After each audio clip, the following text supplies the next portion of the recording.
Welcome to Marshall. Welcome to Marshall. Welcome to Marshall. Welcome to Marshall. Hi guys! Nandito ako ngayon sa ibabaw ng kubo. Tinahawakan ko yung mga damit kong tuyo na at kukunin ko na at tutupiin ko na. Last day ko po to nilabhan at kinuha na ng asawa ko, pinaano ko na sa kanya at dito na sa kwarto. Ayan, kinukuha ko na sa hanger at isa-isa ko nang tutupiin. Pasensya na kayo sa voice over ko kasi hindi pa po gumagaling ang sipon ko at ubo. Uso naman kasi ngayon sa panahon na nagkakasakit. Matanda man o bata, walang pinipili.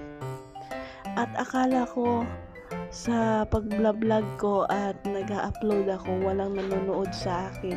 Meron naman palang nanonood sa akin kahit konti. Wala naman kasi akong ibang vlog kasi lagi na lang kasi ako dito sa bahay at hindi naman ako minsan gumagala.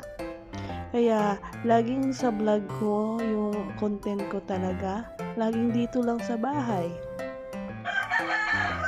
Gusto ko lang kasi laging magbibidyo-video habang kung anong ginagawa ko. Flex ko lang po sa inyo yung buhok ko. Pinutulan ko na pala yung buhok ko para mawala na talaga yung yung kulay-kulay hanggang talaga yung yung pagpaputol ko talaga ng buhok ko, maiksi talaga. Mabilis lang kasi yung humaba. At pasensya na kayo sa voice over ko. Maingay kasi yung manok. Sa totoo lang guys, aaminin ko sa inyo. Nagbo-voice over po ako dito sa CR para hindi halos maingay. Kaya gusto ko laging nag-upload sa page sa YouTube ko para i-update ko kayo sa lahat ng mga ginagawa ko.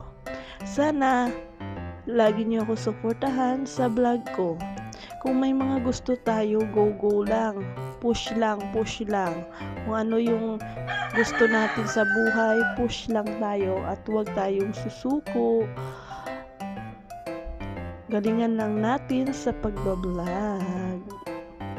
At ayan na, tinutupi ko na lahat ng mga damit at saka short. Kaunti na lang pala to guys kasi nauna na tinupi ko yung unang batch ng mga damit na kinuha ng asawa ko. Natupi ko na yon pero hindi ko na na-videohan.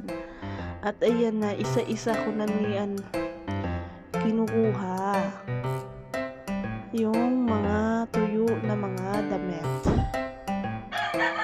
Kailan lang kasi ako nakalaba ay laging umuulan dito. Kaya ayan, i-spin ko lang talaga yan. Storbo talaga yung mga manok na to. Kung saan ako nagbo-voice over, yan naman sila ng turaok. Ano talaga itong mga manok, kakarnihin ko nga to eh. At ayan na lahat yung mga tinupi ko. At naligo na pala ako. At ayan yung buhok ko. Tingnan nyo. Susuklayin ko yung buhok ko. At yan lang for today's video. Maikli na yung buhok ko. At wala na yung tina-tina sa buhok ko. Ayan maikli lang talaga yung pinaputulong kong bagay naman sa akin. Yan lang for today's video. Sana suportahan niyo ako sa next video ko. Bye-bye!